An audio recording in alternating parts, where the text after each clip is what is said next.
spend 25 minutes chatting. Yeah.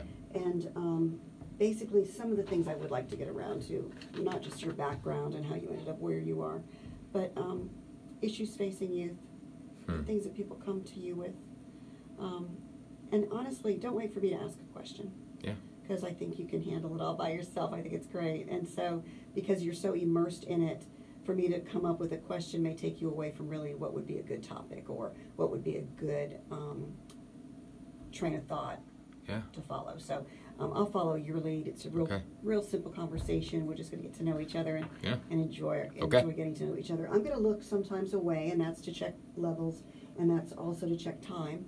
And if I see that you're coming up on a last thought close to timeout, I'll tell you that we're going to wrap it up. Cool. Contact information, phone numbers, website, times of services, those kinds of things. Anything you want to throw in to get people more involved, that would be great. So I'll ask you about that maybe more than once. Yeah. Okay? Great. And it's timwadsworth.com. Yep. Yeah, I mean, that's my personal one. Right. The ministry website would just be alivestudentministry.com. That's our weekly program that we have at North Hills Church on Sunday nights. And those are things you can explain to me, too, because it's learning experience for me as well. Sure. Okay, so just say hi to me again. Check, 1, 2, check. Check, 1, 2. Good morning. Welcome in. This is Heidi Aiken with Tim Wadsworth, and I want to say timwadsworth.com right off the bat because I have a feeling once you meet our guest this morning, you're going to want to check him out a little bit more and see what he has to offer and what he has to say, because so far it's been enlightening and interesting, and I'm really looking forward to getting to know you better. I'm so happy to be here. Thank you. Good. Well, we were talking off air about how you came to South Carolina, and you have some connections, as I do, to Miami. That's right, yeah. So I was born in Miami, and Hurricane Andrew destroyed our house. It pretty much devastated South Miami, Florida. Kind of before Katrina or before Harvey, it was unprecedented. There was really nothing like Hurricane Andrew to hit America. So my dad works for Publix, and it transferred us to a place called Simpsonville, South Carolina. And that would have been 1993, when Woodruff Road was still one lane. Oh, I remember. My parents came up from South Florida, from Miami, and I was looking to buy a place out at the end of near Woodruff and 14. And my dad says, "Do you really want to drive out in the country like this, all by yourself in the mornings?"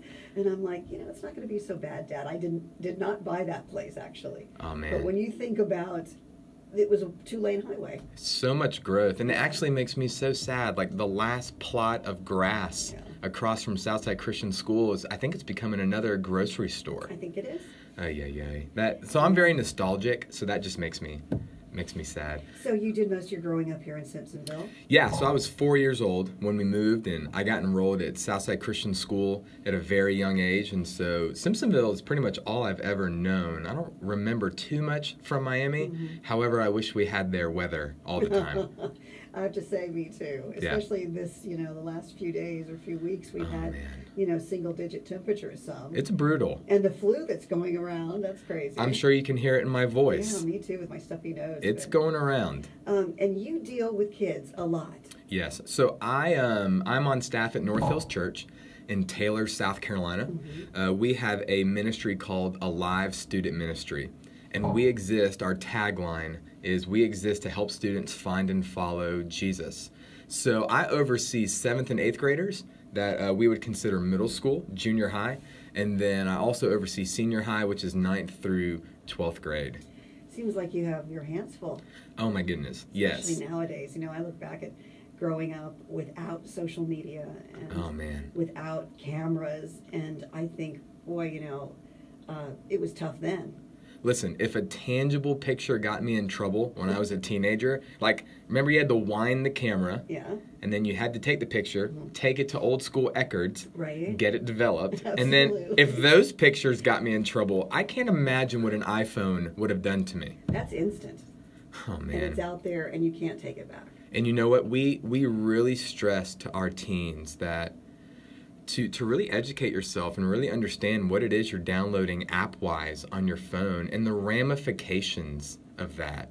to really help them think outside the box, because so many middle and high schoolers just think today. Mm-hmm. They're not really thinking futuristic. They're not thinking that in a couple years, this might cost me a job. Yeah. Because bosses are checking out social media. Future employers are checking you out.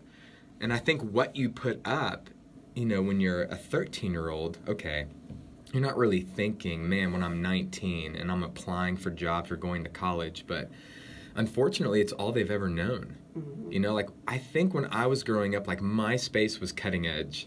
That's exactly right. That was a big deal, in the up and coming, technology and communication of social media. It was MySpace back then. And the biggest fight you got in was, why am I not in your top 10? And the hardest decision was, what song do I want to represent my profile? Exactly. But so I remember getting a MySpace, and it just kind of blew up. I think it was 2003, my freshman year of college. And since then, I think social media is wonderful. I'm not one of those guys that think it's of the devil or it's horrible. I think it's like anything. Moderation, I think it's something that, if you use wisely, can really benefit you and can really set you up for success. But I think it's also something that can rear its ugly head. We've had a lot of kids get suspended from school, some even expelled. It's ruined relationships. Some are really emotional, and they'll put a Facebook status, and it can be perceived one way. Right. And we try and teach our kids that people don't care about truth. They care about how things are perceived. So even if you meant well, even if your heart was in the right place, if it's swallowed one way, well, people will run with that. And then all of a sudden, you've got a mess on your hands. So we try and help them think futuristic. We help them, really put things in the perspective, and to use social media in a way that will promote. And when we mean promote, we mean God's word, encouraging things, positive things, because it's really easy to be negative. Oh my goodness. Yeah, I remember being in a business meeting one time, and that's the first time I'd really heard about mob mentality. So someone who is saying, oh, I'm going to be honest with you, I really am not happy about that, or I don't like that. The next thing you know, second or third person pops up, and you start saying things that you really hadn't given much thought to, but you might feel somewhat that way. The next thing you know, you're labeled in this group of complainers when you really weren't, or didn't intend to. I'm with you, and it's unfortunately a popular thing to be negative, because really anyone can do that. But it's really interesting, even if you read God's word, or even if you look at just what science has to say about being thankful, just being happy, those good vibes. God's word even says laughter is good for the heart. And so we even teach them, sometimes some kids are just verbal processors. I am. I love to sit in a group of people and, process stuff. And sometimes I'll say things, and then after I've heard myself say it, kind of say, you know what? Actually, I didn't mean that. I think what I really meant was this. And all I needed to do was just kind of throw it up. But I do it with safe people. And I think with social media, oh man, the audience is just so wide. Yeah, I write a lot. And I find language fascinating. And the words that you use to put a sentence together, change one word and it means something just a little bit different, and it can be perceived differently. And so I enjoy that kind of science with the literature. Oh yeah. But there are people who don't take the time to do that, and before you know it, you come across as being something that you're not, or some way that you're not, and it gives people a false impression. I'm with you. And they don't see body language. They don't hear tone of voice. There's so much in that communication that gets forgotten, or it's not seen. And so what I love right now is we can see each other, we can see body language, people on the radio can hear our tone of voice, they can kind of hear if we're being sarcastic or not, and that just really gets lost, and that's okay. I don't think the internet was meant to portray all of that, but we really try and come to these middle and high school students and help them think futuristic. What we're trying to do is not just raise children, we're trying to raise young women and young men. And so many times we think they'll get their stuff together in college, or just let them be knuckleheads in college and maybe they'll figure it out. And I think we set the bar really low. And what we're trying to do is raise the bar for 12-year-olds, 15-year-olds, 18-year-olds. and really help them understand that adolescence is getting so pushed back and pushed back. And I know millennials get a really hard rap, and I don't think they should. But I don't know what the generation is called beneath millennials. But I just think if you're 29 years old and we're living in our mom's basement, now I'm not trying to offend anyone or upset anyone, but 30, 40 years ago, that was like unheard of. Mm-hmm. And it was just something where people's eyes would get really wide, but now it's just kind of... You know, there was a reason, or there are reasons why I'm doing that. Yep. And then Mom didn't seem to mind it either, unfortunately. Yes. Because you do want to get the kids out of the nest eventually, right? I know. So is that some of what you're finding? You know, you have young people who have their older siblings who are back at home for some reason. How do they take that? So I think... Because to motivate nowadays is not easy either. Oh, man. So you find that you have an older sibling who's come back, and you're trying to motivate a 12 to 18-year-old to get out and learn and do things wisely. I know. You know, you've got this role model at home who's maybe not doing so well. Well, and I think that's where parenting gets tricky. Mm-hmm. Now, obviously, I have a 3-year-old and a 1-year-old. So right now, my job is just keep them alive. That's right. Don't swallow that. Don't jump off of that. In the emergency room. Yeah, but we see like a lot of parents really struggle with how to parent someone who's older than 18. Like I remember I would come back from college and I was on my own. I went to Liberty University in Lynchburg, Virginia, and, I was my own boss. I called the shots, but then I'd come home for spring break or I'd come home in the summer, and all of a sudden, I'm not the boss. I'm living under my parents' roof, and so when they would give me a curfew, I remember, looking at them like they had 4 eyeballs, and then they're looking at me going, yeah, you might be 19 or 20, but if you want everything that comes with being an adult, how about you pay your car insurance? How about you pay for your cell phone? And they would kind of put things in line and just say, you think you're the boss, but you're really not. And so we see that, like kids graduate from high school and maybe they do go off to college, maybe they don't. We have some parents in our church, and I love this, that if you're over 18, if you want to live in my house, I'm charging you rent. Because that's just how the real world works. There's no freebies here. If you want to live in this house, you're going to contribute. If you're going to live in this house, there's certain rules. And unfortunately, if we don't like it, then you might need to figure something else out. And the problem is we tend to have a lot of parents who want to be friends and not authority. And I'm preaching to myself. Even with Judah, who's my 3-year-old, actually, he's 4. He turned 4 in November. My wife is going to hit me over the head. But even with Judah, to discipline is a good thing. It's not because I hate my kid. I love Judah, so I'm not going to let him play in the street. I love my son. I want him to play in the driveway, in the yard. There are boundaries. Exactly. Yeah. And so what we're trying to do is, like I said, we're trying to raise adults. We're not just raising kids, we're raising adults. And so to help them understand this is how the world works, and this is how it's going to work in my house, and then it helps them deal with conflict. They're going to have a boss one day that's going to lay the law. How do they respond to authority? And I think if you really look at the breakdown in our society, even when it comes to how we view the police, I think it all comes down to there's a breakdown in how we view authority. It was the cool thing to not like authority, to buck the system. And if you were one of those rule followers, or if you liked your teachers, you were a nerd or a dork. But I think we're starting to see some of the ramifications of the last 10 years of disrespecting authority. And so we're trying to help our kids have a good view of authority. What is healthy authority and maybe what isn't healthy authority? For them to be able to filter that for themselves. But no matter where you go, you're going to have authority. It doesn't matter who you are. Could be a husband or a wife. You have to explain to somebody where you're going, what you're doing, out of concern, out of respect.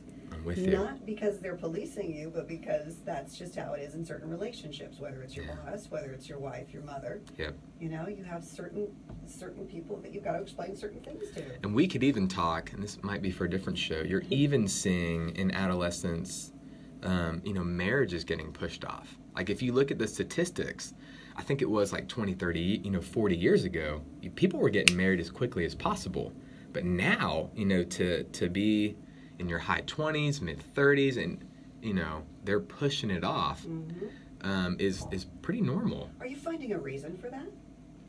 Well, I don't know if the economy can be blamed for it anymore. Like, I think it really could in that 2007, 2008, 2009 even, because that's when I graduated from school, was when the economy was just in the tank. Right. And I get it. If you don't have money in your pocket, don't put a ring on someone's finger. Like, let's at least, have a plan so when you ask that father, can I marry your daughter, you're not crossing your fingers. Yeah.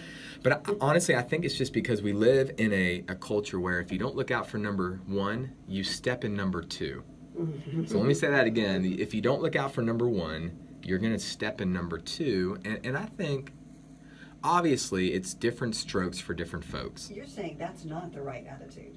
I'm saying with my worldview and how I believe, it's men were meant to protect, shelter, and take care of. And so that might be played out in many different ways in how we execute our lives. But I think there's, with that, pushing back the maturing process, there's a lot of guys who just aren't ready. When 40, 50 years ago at 19, they were. But when we think 19, we think kid, but it's not a kid. Yeah. Well, 19, many years ago, a 19-year-old was already out of the house. Maybe there was a war involved, you had to help literally feed the family.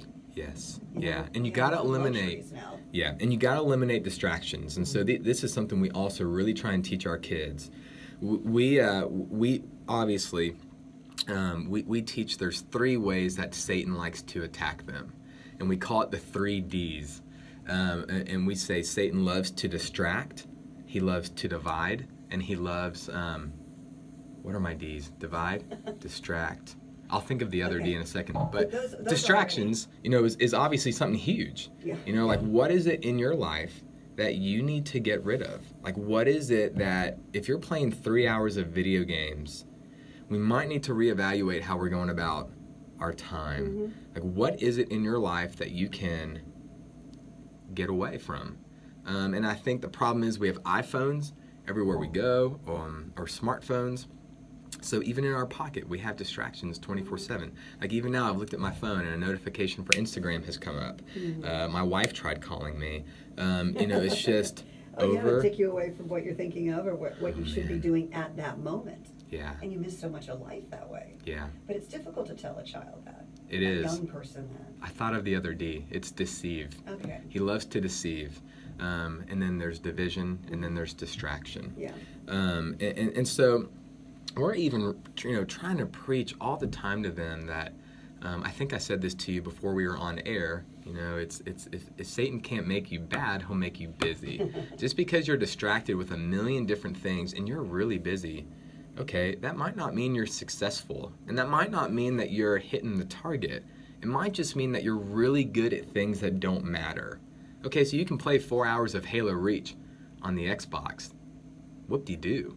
Like, good for you, and don't get me wrong. Do I play video games? Yes. Like, me and my kids, we busted out the old school N64. Yeah. We love Mario Kart and Donkey Kong, and we'll play those.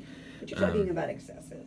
Oh, yeah. Yeah, and I think... And that's with really anything. What I was thinking about when you were talking about it, hanging out with your friends a little bit too much, or eating a little bit too much, wanting to stay out a little bit too much. Moderation. Yeah, it can get you into trouble.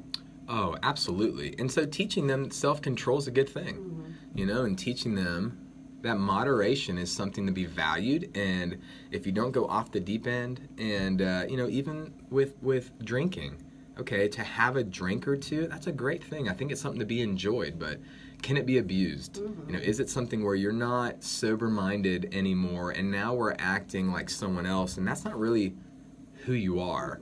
Where does the divide come in? The second D. So I think there's a lot of drama going on in middle and high schoolers' life, and that's not anything new.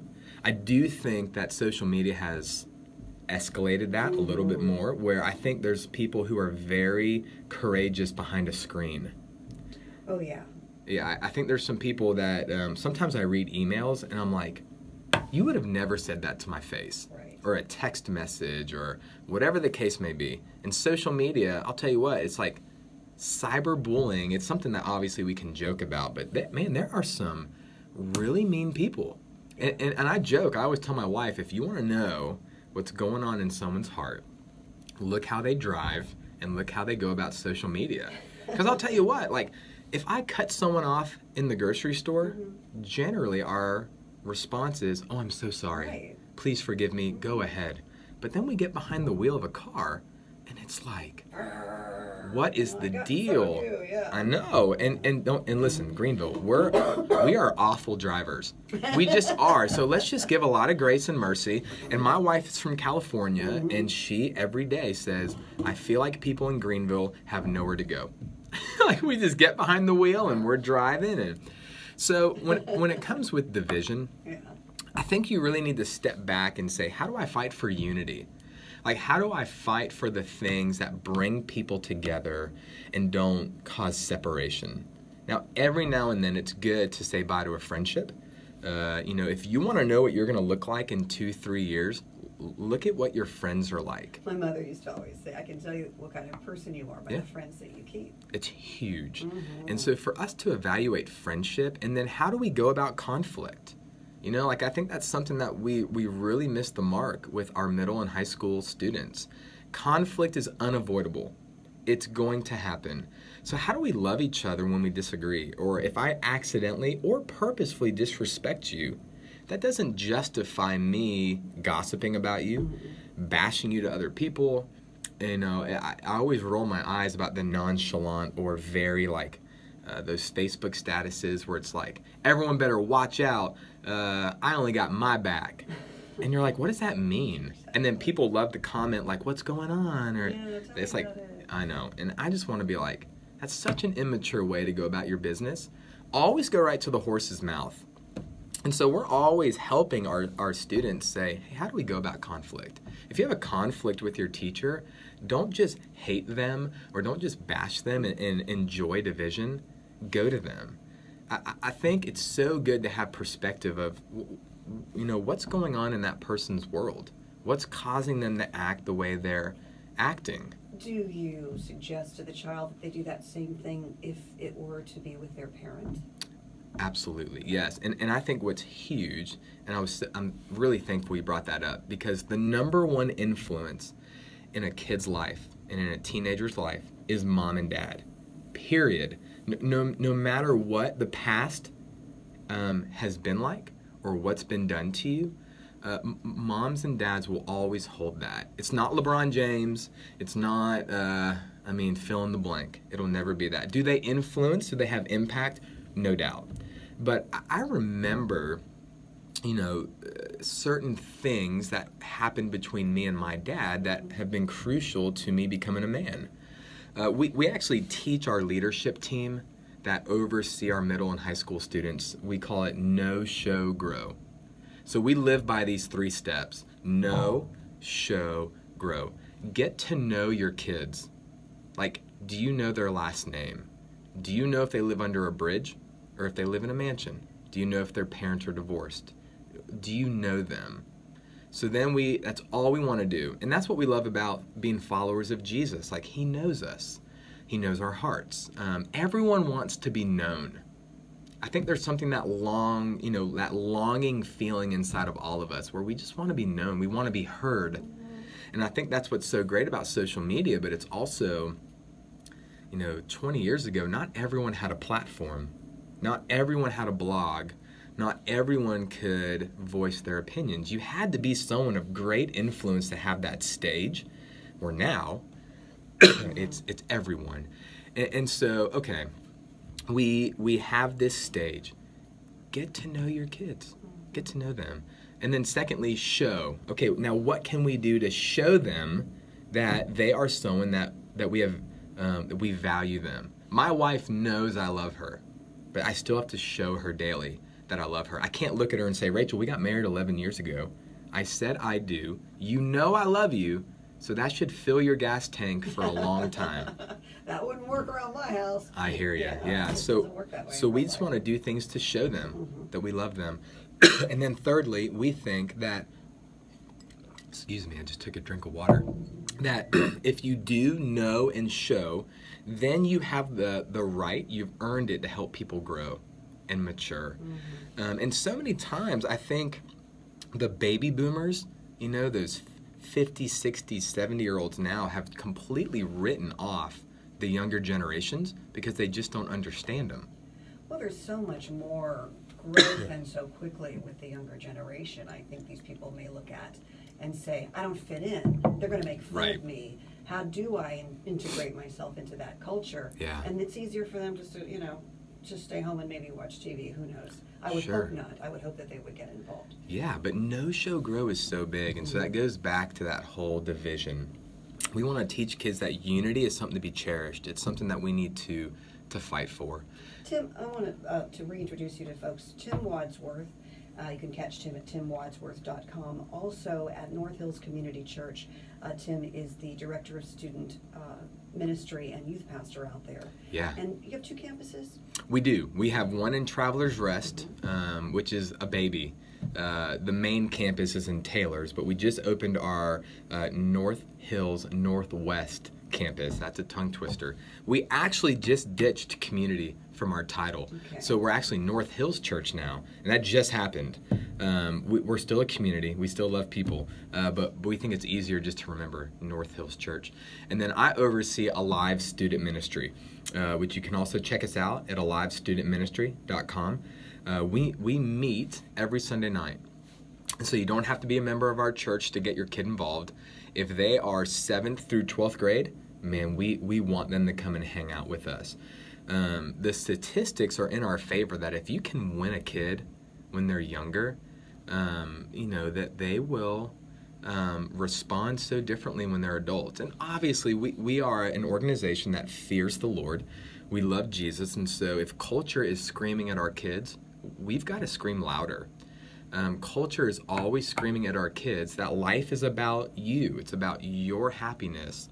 But we see time and time again that Scripture kind of teaches the opposite. It says if you want to I think it says, what good is it for a man to gain the world and lose his soul?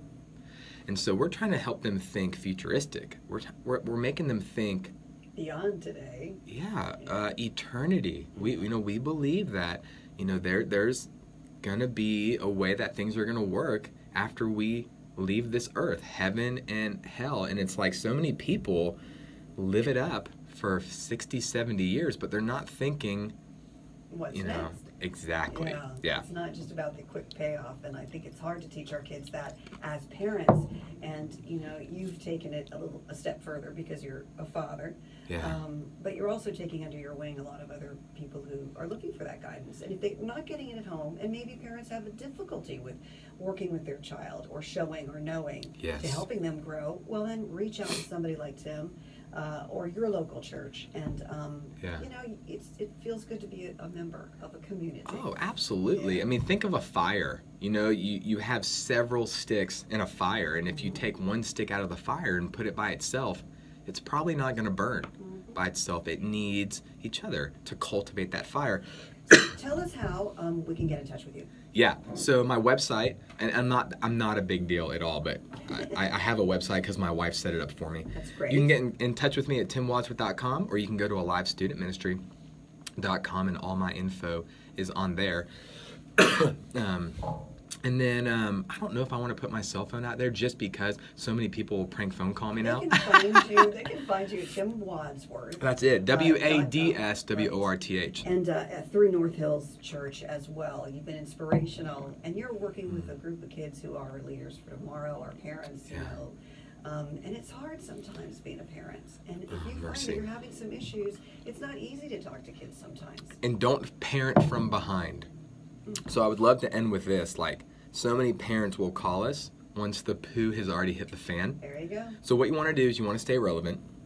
This excuse of, I don't understand Snapchat, it doesn't work anymore.